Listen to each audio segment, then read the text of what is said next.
Hello, my AVID family, and welcome to our AVID Summer Institute General Session.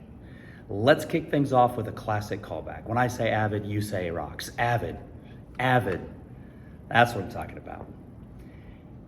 It is my pleasure to welcome all of you here today to celebrate what AVID has been, what it is, and what it can be for each of us in this room. Some of us are new to the AVID family. If this is your first AVID Summer Institute, stand up. All right, let's welcome all those folks with a round of applause. We're so glad that you guys have decided to take this step on your professional journey. Go ahead and have a seat. Others of us have been here for several years, while still others have been so fortunate to have been part of AVID for as long as we can remember. Regardless of where we are on our AVID professional journey, the stories that we will hear on this stage today will provide a spark for whatever comes next on your path. My name is Bruce Lawling, and I come to you from Wichita, Kansas, where I am assistant principal and AVID administrator for the West High School Pioneers.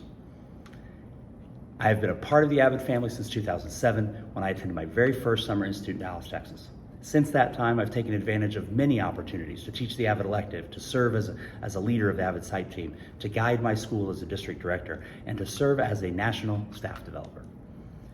My involvement with AVID has truly changed my life. Before AVID, I was the AP US history teacher who was beholden to my high expectations.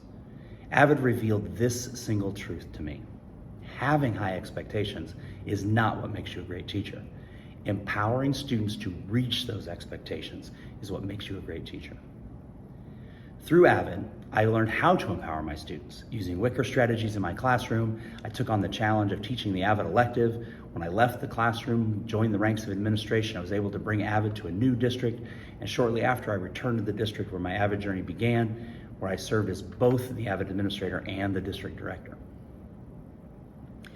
AVID has been at the center of my professional growth for sure, but it has also led to tremendous personal growth, giving me opportunities to collaborate and learn from some of the most impressive educators in the country. And now I am fortunate enough to call so many of these amazing educators my friends. I'm both excited and humbled to be given this opportunity today to host the general session, where we will hear much more in-depth AVID stories from our three distinguished speakers. And I'm beyond honored to be in front of so many of the AVID family to introduce them. This afternoon, we will hear from two AVID students and one AVID educator whose stories are compelling, personal accounts of how AVID provides opportunities and for students and educators to grow both academically and personally. Our first speaker today is Gloria Isabella Pacheco Castellanos. She's a student at Sage Valley Middle School in Nampa, Idaho. Go Diamondbacks. Gloria personifies the individual determination of what makes AVID AVID. She's a strong, independent student who has taken what her AVID teachers have provided and she has run with it. Gloria's story will touch our hearts and provide inspiration for our work this week and beyond as we strive to empower our students and be the educators that they deserve. AVID colleagues, please welcome to the podium Gloria Isabella Pacheco Castellanos. Each of our speakers today have provided such powerful stories of how AVID has impacted their lives.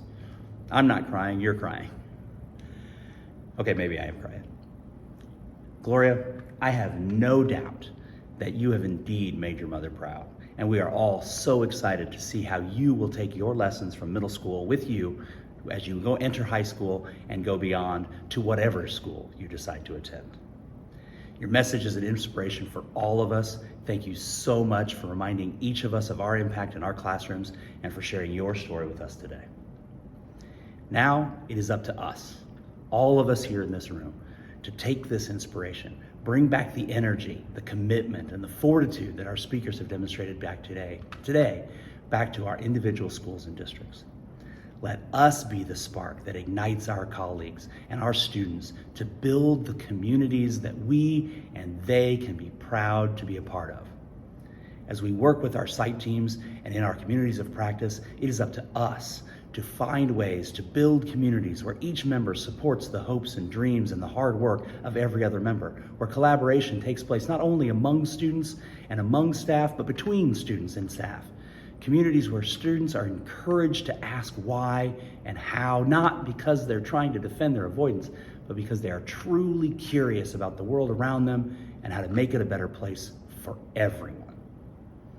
AVID can be the catalyst for building such a community, but only if each of us follows the lead of our speakers today, puts in the work with our site teams, and strives to become the educators that lead the way.